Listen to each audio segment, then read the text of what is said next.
मध्य प्रदेश में ओबीसी आरक्षण मामले में 15 दिन बाद सीएम शिवराज सिंह चौहान ने कमलनाथ के पत्र का जवाब दिया है, जिसमें सीएम ने कहा है कि ओबीसी को 27% आरक्षण दिलाने के लिए हमारी सरकार हाईकोर्ट में मजबूती से प्रभावी पक्ष रखेगी। साथ ही सीएम ने कहा कि ओबीसी आरक्षण 14 से 27 किए जाने पर जब हाईकोर्ट में चुनौती दी गई है तो तत्कालीन कांग्रेस सरकार ने 14 से 19 मार्च 2019 तक कोई जवाब पेश नहीं किया है, जिस पर हाई कोर्ट ने 19 मार्च 2019 को ओबीसी आरक्षण का निर्णय ही स्थगित कर दिया था। इधर शिवराज सरकार के मंत्री विश्वास सारंग ने कहा कि कांग्रेस ने कभी भी समाज में समन्वय बढ़ाने की कोशिश नहीं की। कांग्रेस विधायक कुणाल चौधरी ने कहा है कि बीजेपी को आरोप लगाना, कांग्रेस सरकार पर आरोप वो लगा रही है, उन आरोपों के जवाब में हमारी सरकार ने 100 रुपए में बिजली, किसानों की कर्ज माफी, युवाओं को रोजगार के तौर पर हमने पहले ही उनकी सुविधाओं के हिसाब से देखते हुए हमने ये योजनाएं तैयार की थी। तो आपको बता दें कि पूर्व सीएम कमलनाथ ने शिवराज सिंह चौहान को एक पत्र लिखा था, जिसमें जो कमलनाथ कैबिनेट में प्रस्ताव लिया गया था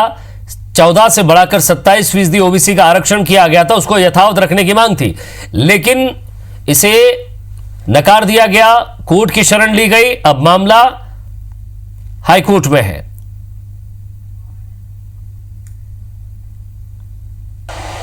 और जैसा मुख्यमंत्री जी ने लिखा है पत्र में,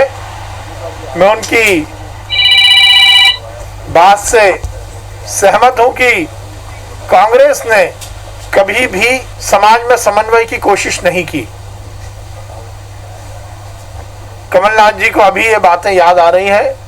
यदि 15 महीने में वो याद कर लेते तो तस्वीर अलग होती। मध्य प्रदेश में गरीब के बिल 100 रुपए आ रहे थे, जो 300 रुपए पेंशन मनमोहन सिंह जी देके गए थे उसे 600 रुपए कर पाए, जो बेटियों की शादी में 12,000 रुपए नगद और नकली चांदी और वो मिला करता था उसे खत्म करके सीधे 51,000 रुपए बेटियों की शादी में दिए। मध्य प्रदेश में चाहे महंकाल के अंदर वृहद योजना बनी हो, चाहे मध्य प्रदेश में पानी के अधिकार की बात हो। तो लगातार सियासत तेज हो रही मध्य प्रदेश में, क्योंकि आने वाले समय में उपचुनाव की राह स्पष्ट अभी फिलहाल नहीं है, लेकिन धीरे धीरे रास्ता तैयार हो रहा है। हमारे संवाददाता सुधीर दंडोतिया हमारे साथ जुड़ गए। सुधीर, एक चिट्ठी लिखी गई थी पूर्व सीएम कमलनाथ की तरफ से कि जो फैसला कमलनाथ कैबिनेट में लिया गया था उसको यथावत रखा जाए, उस पर विचार करे सरकार, लेकिन ना विचार किया। फिर उसके बाद हाईकोर्ट की शरण ली गई, मामला फिलहाल कोर्ट में है, लेकिन सीधे तौर पर यह स्पष्ट करना चाहती है कांग्रेस कि हमने तो ओबीसी के लिए लड़ाई लड़ी थी, इस सरकार ने उसे चेंज किया है।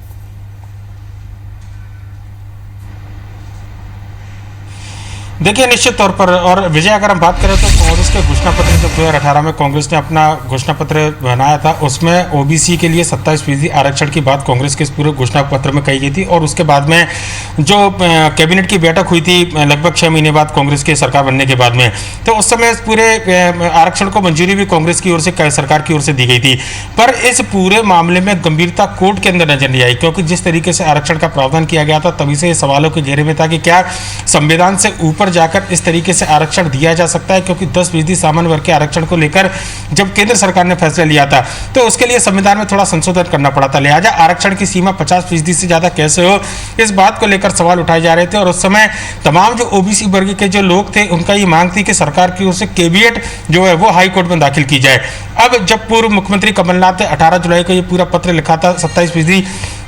आरक्षण देने को लेकर, उसके बाद में मुख्यमंत्री शिवराज सिंह चौहान की ओर से ये पूरा जवाब आया है। कल देर शाम मुख्यमंत्री ने कमलनाथ जो पूर्व मुख्यमंत्री थे उनको चिट्ठी लिखकर जवाब दिया और सीधे तौर पर पिछली सरकार को इस पूरे मामले के लिए दोषी बताया है। मुख्यमंत्री ने इस बात का भी जिक्र किया है कि जब 15 महीने सरकार कांग्रेस की रही तो इस पूरे मुद्दे को लेकर कांग्रेस की सरकार बिल्कुल भी गंभीर नहीं थी। महज कैबिनेट की बैठक में लाकर इस पूरे मुद्दे पर इतिशी कर ली गई थी। अगर समय रहते कोर्ट के अंदर जवाब दिए जाते और कोर्ट में अगर सही तरीके से दलीलें दी जाती तो निश्चित तौर पर आज आरक्षण को लेकर तस्वीर कुछ अलग होती। पर लेकिन इस पूरे मामले पर चुनाव के मद्देनजर सियासत करने की कोशिश की जा रही है। यह आरोप इस पूरे पत्र के माध्यम से लगाया है और कहना होगा कि पिछले चुनाव में जहां ओबीसी का आरक्षण एक बड़ा मुद्दा था, अब जब मध्य प्रदेश में फिर से उपचुनाव होने 27 सीटों पर, लिहाजा एक बार फिर से ओबीसी आरक्षण की गूंज जो है वो उपचुनाव से पहले सुनाई दे रही है। विजय जी,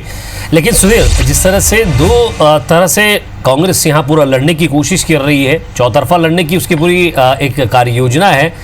जिस तरह युद्ध होता है, युद्ध में चारों खाने चित करने की कोशिश होती है। अब आप देख लीजिए, राम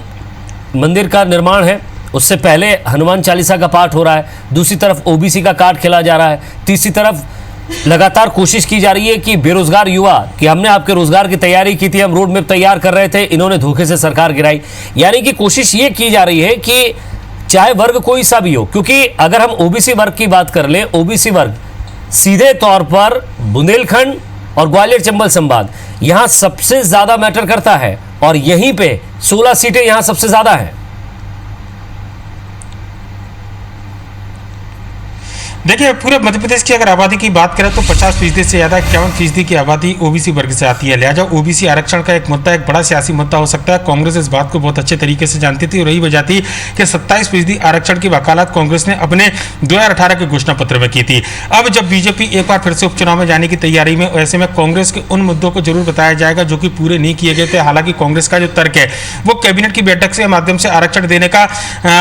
चिट्ठी जो है पूर्व मुख्यमंत्री कमलनाथ ने लिखी है, पर कांग्रेस और बीजेपी दोनों अच्छी तरीके से जानते हैं, चाहे वो किसान कर्ज माफी की बात हो, चाहे वो ओबीसी आरक्षण की बात हो, आम जनता से जुड़े हुए वो मुद्दे जिनको लेकर आने वाले चुनाव में सबसे ज्यादा वोट गिरने वाले हैं। लिहाजा ऐसे मुद्दों पर सियासत इस समय ज्यादा तेज देखने को मिल रही है विजय। और जैसा कि आपने बताया, चाहे राम मंदिर की बात हो या फिर रोजगार देने की बात हो, निश्चित तौर पर इन मुद्दों के आधार पर आने वाले चुनाव के भाषण भी तैयार किए जाएंगे और जनता से वोट भी मांगे जाएंगे। लिहाजा 51% आबादी किसके साथ जाए, ये पूरी एक्सरसाइज इसी को लेकर लग रही है। और पूर्व मुख्यमंत्री कमलनाथ के पत्र का जवाब मुख्यमंत्री शिवराज सिंह चौहान ने दिया है, जिसमें साफ तौर पर यह बताया गया है कि कोर्ट के अंदर की लड़ाई जो है पिछली कांग्रेस सरकार ने कमजोर तरीके से लड़ी थी, जिसकी वजह से ओबीसी आरक्षण का फायदा जो है अब तक इस वर्ग के लोगों को नहीं मिल पाया है। जी विजय, लेकिन वाकई जब सुधीर